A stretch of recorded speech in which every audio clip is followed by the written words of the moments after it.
Mr. El-Ad's briefing, by contrast, was the sort of distorted and one-sided accounting that is provided all too often at the United Nations when it comes to Israel and the Palestinian issue.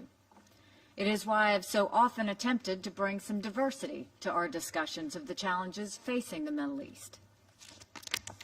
Rather than repeating the same tired points in this monthly session, I will take the occasion to focus on a matter of great significance that is taking place today in the Middle East, a matter that has received far less attention than it deserves. I urge my colleagues to listen, as your countries might unknowingly be affected by it. First, a little background. In less than 2 weeks, on October 30th, Iran will celebrate Student Besiege Day. What does Besiege Day celebrate? It is the day during the Iran-Iraq War when a 13-year-old boy strapped a live grenade to his body and leaped under an oncoming Iraqi tank. His name was Hussein Fahmideh. Child soldiers like Hussein were a horrifying feature of the Iran-Iraq War. Children were sent into battle with a plastic key to paradise hung around their necks. They were untrained and considered expendable. In wars between trained adult military forces, the numbers of wounded typically outnumber the dead. But the child soldiers of Iran were used as cannon fodder and as a human minesweeper. The dead far outpaced the wounded. According to the Iranians themselves, 36,000 school-aged children were killed and just under 3,000 were wounded in the Iran-Iraq War. So why does this history matter today? Some in the international community still labor under the misimpression that the Iranian regime might be a responsible international actor or might abide by the laws of a civilized society. Some think Tehran might care more about a better life for the people of Iran than about the forcible spread of the regime's power and influence. Many things about the Iranian regime contradict this premise.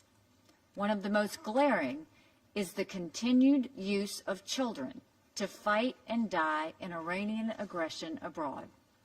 The Tehran government long ago turned Hussein Fahmideh's death into a propaganda tool to recruit and train children for war. It continues to use this memory of its past barbarism to promote more barbarism. The use of child soldiers is a moral outrage that every civilized nation rejects, while Iran celebrates it. The Besieged Resistance Force is a paramilitary force operating under Iran's Islamic Revolutionary Guard Corps. In addition to cracking down on dissidents and enforcing internal security in Iran, the Besieged indoctrinate school children and provide combat training to children as young as 12 years old. These children are then coerced into fighting abroad for the IRGC. Since at least early 2015, the Iranian regime has used the besieged to recruit and train Iranian children to fight in Syria to support the brutal Assad regime. The besieged also targets Afghan immigrants in Iran, some as young as 14 years old, to fight in Syria. The United States has followed the money that funds the recruitment, training, and coerced deployment of child soldiers in Iran. Earlier this week, we identified the sources of the besieged funding and took action to cut them off from the global economy and financial system. 2 days ago, the U.S. Treasury Department's Office of Foreign Assets Control imposed sanctions on a network of 20 Iranian corporations and financial institutions that provide funding for the besieged resistance force. This network is deeply entrenched in the Iranian economy. It is comprised of multi-billion-dollar business interests operating in Iran's automotive, mining, metals, and banking industries. The network uses shell companies to hide the ownership of these interests. Many of the companies do substantial international business across the Middle East and Europe. The U.S. action targets banks, investment firms, and subsidiary mining and manufacturing companies.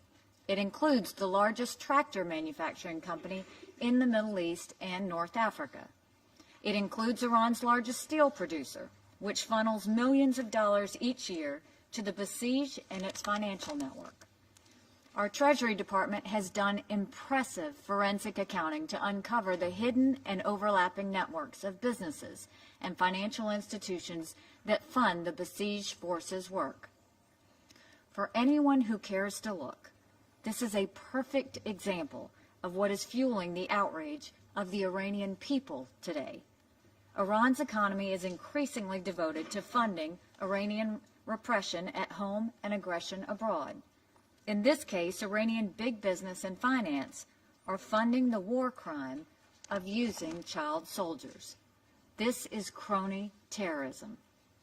The Iranian people are rightly disgusted with it, and they are taking to the streets to protest.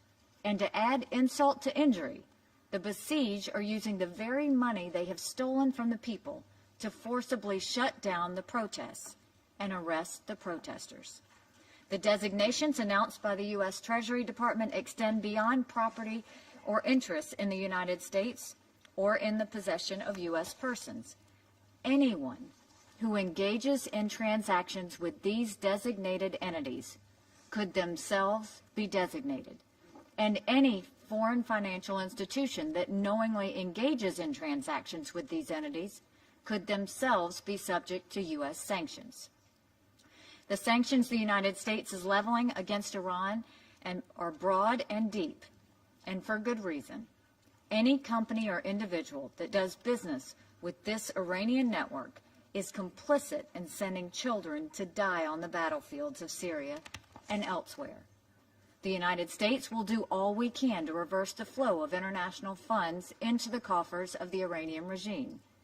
I thank everyone for listening today for their attention to this human rights crisis that is occurring in the heart of the Middle East. I urge my colleagues to join with the United States in helping to protect Iranian children from the government that is supposed to protect them. Thank you.